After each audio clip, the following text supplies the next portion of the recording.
Good morning, almost afternoon. I'm sitting here with the curators of IMPAKT 2022. We're going to have a, breakfast, maybe a bit more like brunch now. My name is Marijke Hessels, I'm a tech dramaturg, and I'm going to ask the two curators, Florian and Erik, some questions about the festival that started yesterday evening. How was it yesterday?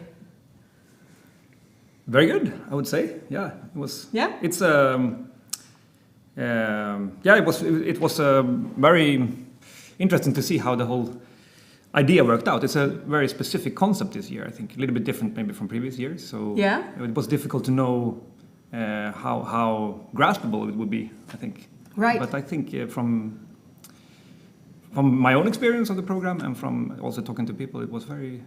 It somehow. How do you say? The coin fell down, or how do you say it?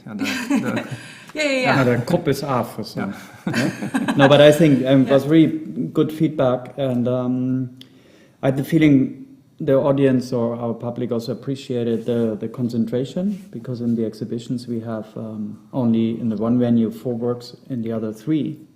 Right. But they're very complex, and so I had the feeling that was really appreciated, and people watched the films and all that. And then we all moved to Head House, and I think it worked out well. Our opening event teaser for the topics we're going to address in the upcoming days. Yeah, great.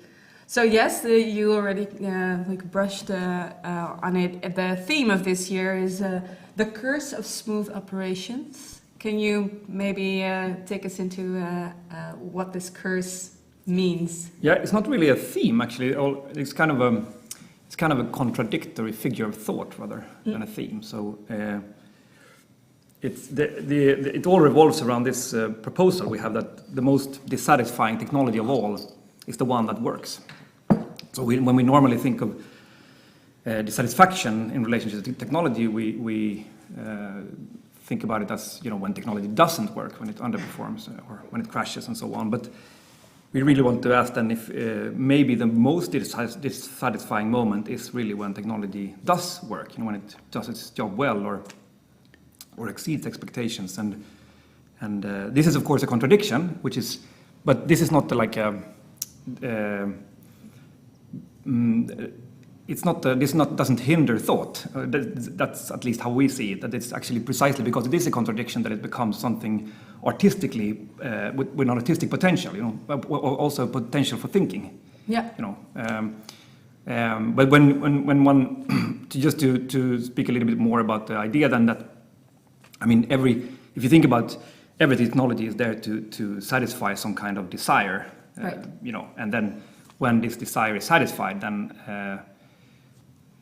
according to this idea, then there would be dissatisfying, which is that's really where the contradiction is. And one could then give a few examples, like the most one very basic example would be a hammer, like when you're because that's a very basic technological tool. We're not talking about technology only in relationship to mobile phones or computers and so on, but we really look at the whole history of technology.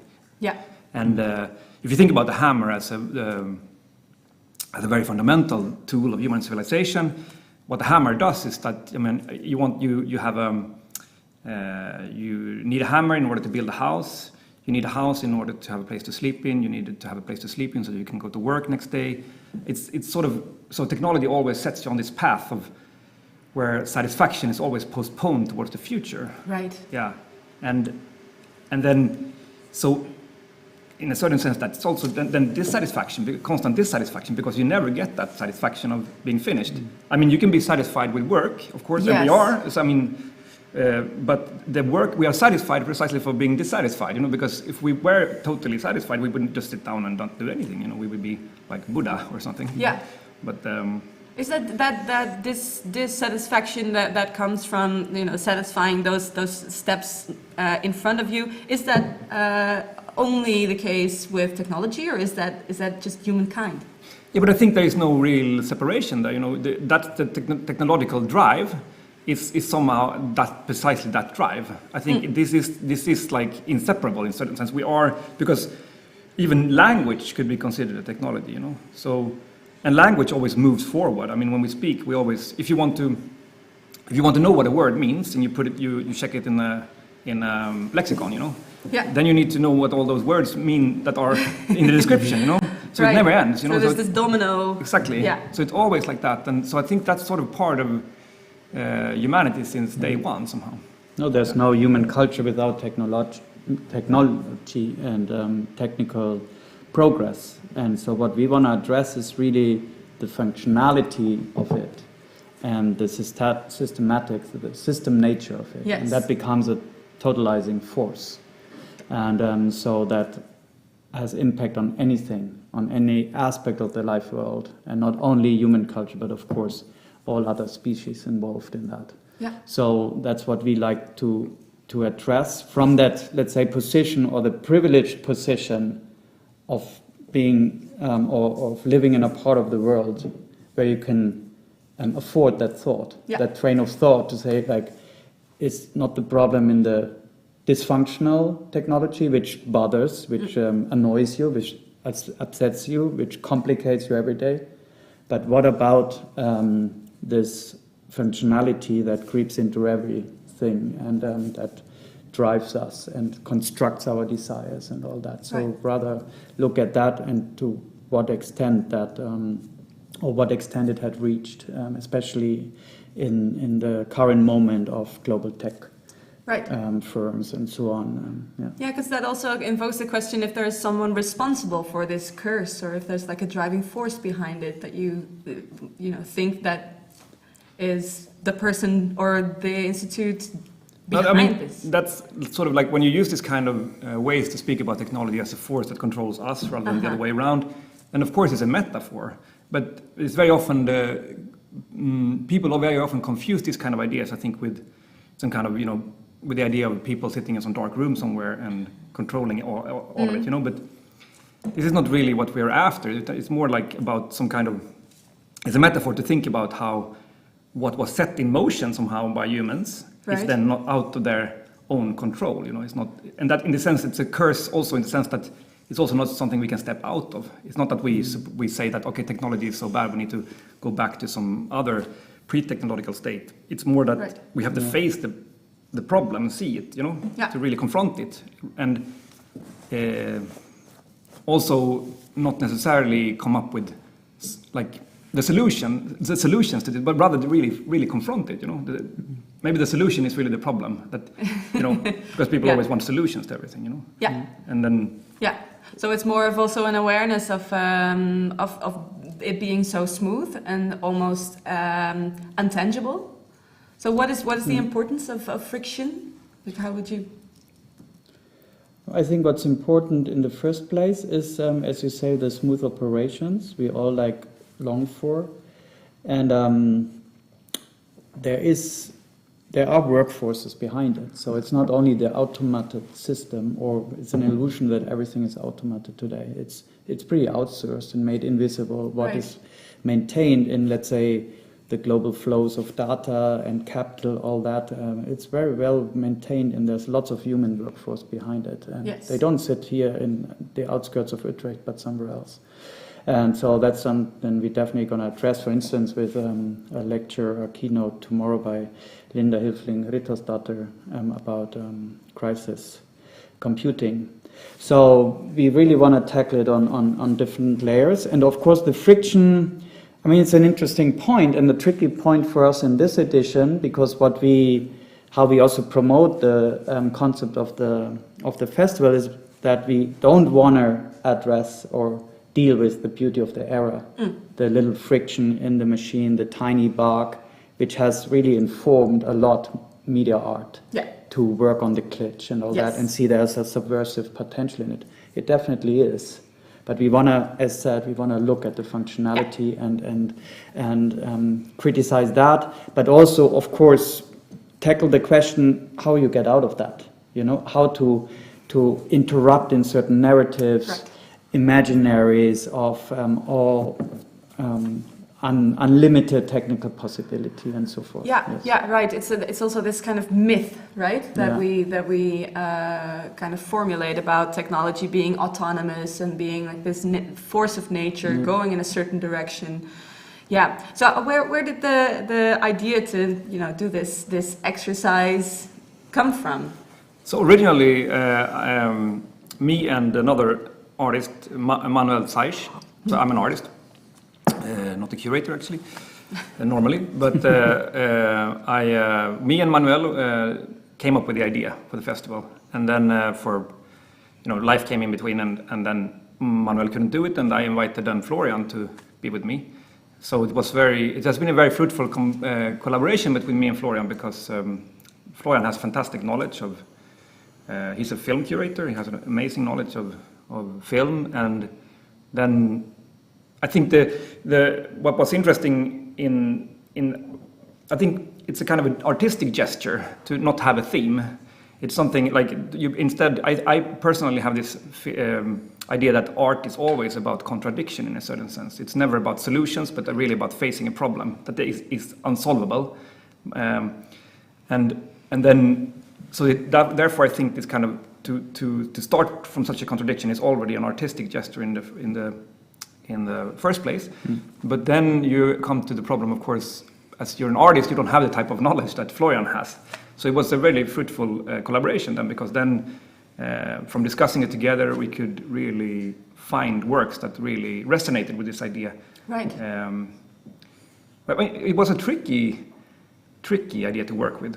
Because very often I think somehow we came also, it's so tempting, this idea of the glitch, where it's so common, for artists to work with like dysfunction, and then to really find function, rather, like we were also misled sometimes in our conversations, like, right. And then. Do you have an example of this? Like when did that happen?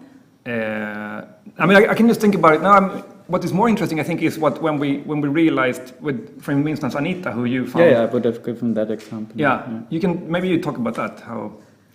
That's a project called Corrections and Clarifications, and it's in the second exhibition venue at Steenweg 26, and it's one of the 2 commissioned works for the festival. Yeah. And in the title of the project of Anita Di Bianco, Corrections and Clarifications, you have the error already in there. Yes. Something that needs to be corrected. That's what we actually did not want to have in the festival. Yeah. But there it's really into the face insofar as this is a 20-year-long project. Usually she publishes 1 newspaper per year that collects print press corrections. So when they do a false figure or they misspell something, they put a wrong name, then next day it's corrected. Yeah. And Anita has been collecting these items and apologies and so forth. So it's all kinds of things that need to be corrected and clarified the next day since 9/11. And Right. let's say the transformation of the news landscape and media in general ever since. But then also with this, it's such it's an amazing project of building up an archive of this. So it's really a collection of only those items. There's now not much else than what she republishes, so to say. But it also looks then at a system of how media is constructed, or we realized now in our conversations along the process, where then we decided, okay, first we thought it's maybe we could not include it, but then realized, okay, there is a lot of systematic reflection on the systematics, because what maybe the corrections also suggest is that everything else that had been written is fully correct and true. So, but is that really the case? So how the apology also maintains a certain system and these questions. So in a way, it's always, I think, what art does, but what a festival like IMPAKT does, it opens up a space of discussion. Yes. And it's not about like a absolute rigid dogmatic thing, so everything has to fit 120%. Of course, that's impossible. And we cannot commission every part of the program, so we have to also deal with existing works with our limited knowledge, which is always limited. I mean, you just get to research that much. and to construct an interesting program that opens a space where the audience, our public, can engage with, and even for the artist. But in this case, Anita, then she was like a bit confused by the proposal, because she was like, "Isn't my work really about error?" And then we discussed it, and we like, because this is what Florian just said, the fact that the error is there precisely to somehow, because this happens not in the right-wing media. So I don't know, this is according to Anita at least. So it happens really in the more center leftist newspapers who have this idea, we are presenting the truth, you know. We are more serious. We are more serious, and then they really need those corrections to kind of. It is very like close to our idea in that sense, because it's an ideological. It's an ideology somehow that works through the form itself. That you have these corrections, and therefore the rest is the truth, you know. Right. Yeah. And it invokes, like, that's also what you started with. In order to think about those smooth operations, you have to be aware about this focus on errors and the focus on the technological irritation, in order to also get aware of where it is smooth and where we don't feel it anymore. Exactly. Yeah. But it was a process for us to even to kind of, after having come up with this idea, sometimes you can have like an intuition. This feels true. But sometimes, but how can it be true, you know? And then you don't know at the start, and that makes it much more interesting to do a curatorial project where you have such a contradiction at the start, because you have to kind of figure it out during the process. Yes. Yeah. So you say intuitive. Can you explain a little bit more how your collaboration, what your curatorial process looked like together? I mean, basically, it's, of course, we did not sit together in one shared office space and worked on this. So the both of us did research, and there was of course already a body of ideas from the concept Erik had conceived with Manuel. Yeah. And then we just kind of sent back and forth ideas. Hey, I encountered this. What do you think about that? We had a pad online pad where we just put in stuff, and then there was feedback of the other, and so this way we stitched together in the program, and it grew. And then, of course, along the process, you invite speakers. They don't respond. They are not available, so then you start over, your list gets smaller, you have to fill in new ideas. So that's the whole complex process of it, because it was really interesting for us. We hadn't collaborated before. It was very fruitful and rewarding, but none of us had before also organized or curated a conference. Because basically the talks program is a little conference as part of the IMPAKT Festival. So I'm familiar with organizing and curating exhibition, and what I've done all my work life, professional life, is curating film programs. Also in the past of IMPAKT, I've been involved in quite a few of the editions, but only film curator. So that was an interesting challenge and also learning process. But basically it was, just individual research endeavors, and then just putting it together and taking decisions and seeing what's still missing. But there was also an important thing that we wanted to have, like art really at the focus. So because if we then start with this idea that it's already an artistic idea, you know, and then to really put I mean, not that IMPAKT has always put art in focus, but we wanted to really build the whole program around art, so to say, so that all the panels for, then who are part of the program, every panel start off from a particular artwork that is shown either in the exhibition or in the screening, which is screened. So, and then the artists were really involved in the process of selecting speakers and. So you also opened up that collaboration in order to make it more. We involved them. Interesting. And this IMPAKT edition is also incredibly hybrid. Did that also influence the way that you curated? Interesting question. Yeah, I mean, maybe not so much. It was more the desire. We need to really try to get everybody here into Head House, and but then we are just happy that this new technology is there and we can do it's so smooth.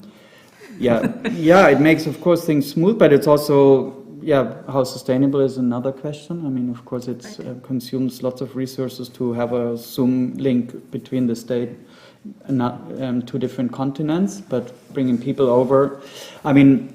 But it's also something very dissatisfying about not having people in the place, right. you know. And it's interesting how it also somehow, I think, one difficulty with setting up the program was that people were kind of ready to do it in another part of the world rather than come. So people have become more, also specifically, I think after the pandemic, maybe people have become less eager to move around. Right. And then, so that really creates that the technology works really well, but it has this dissatisfying moment. So I think Zoom is a good example, actually. Yeah. But I think it's great about IMPAKT that it's really hybrid, or runs its program throughout the year hybrid now. Yeah. So that's what we do here now with IMPAKT TV online. So of course that is a sort of given structure of the festival, and now we really had to rely on it because we had just some last minute problems where people then could not come, or so everything was arranged for them to come. So and still can happen. So I think that's a new normality. I think now for this type of cultural endeavors. Yes. Yeah. I think it also changes the field perhaps a bit, or the practice of curatorship. Yeah. I mean, yesterday was interesting because we had one speaker who was supposed to be here, but Todd McGowan, who spoke from United States instead. But it was kind of an interesting element in the program. It made the program dynamic in some way, I think. Yeah. We're almost we're heading to the end of our short session. I want to ask you. So today is like the big start of all the exhibitions, all the screenings. What should we see? What shouldn't we miss? I know that this is a little bit of a Sophie's Choice question. Probably you love it all. But so what? Also reflecting on what we just talked about the smooth operations. So what resonates with this thought exercise? Yeah, I think one thing which is interesting today is Zachary Formwald's work, which was commissioned by IMPAKT for the exhibition. So it's a big project that he's been working on for more than a year, maybe. Yeah. And one of the panels then today at Border Path 3 in the form of all substances. Yeah. He will then have this panel together with two American scholars. They will all be here, actually. Yeah, one is Canadian, but doesn't matter. Yeah. And that will be very interesting, I think. It's about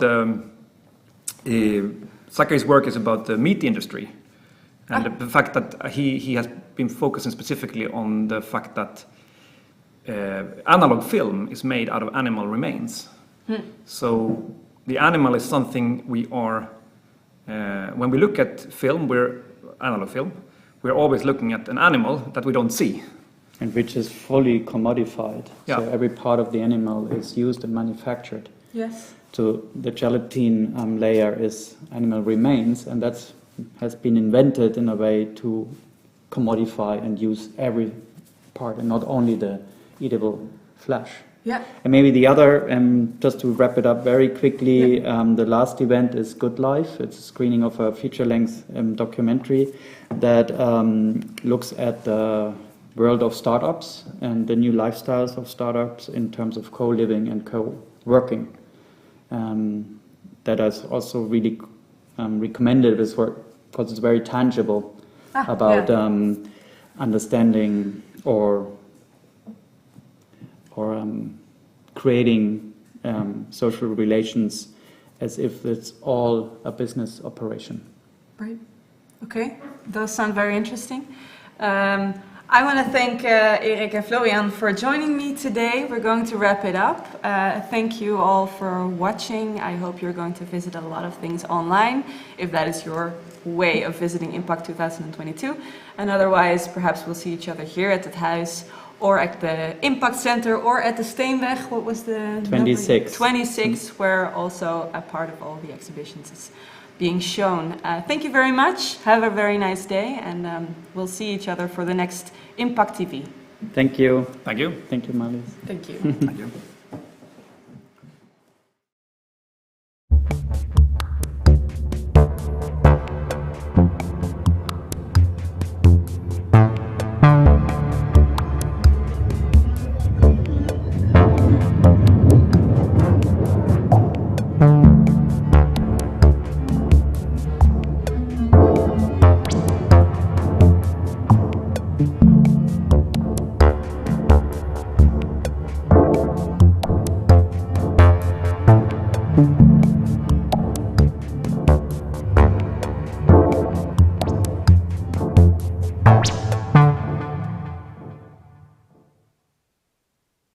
One of the films in the program that you're about to see is called Word Processing by the artist Alain Carrel.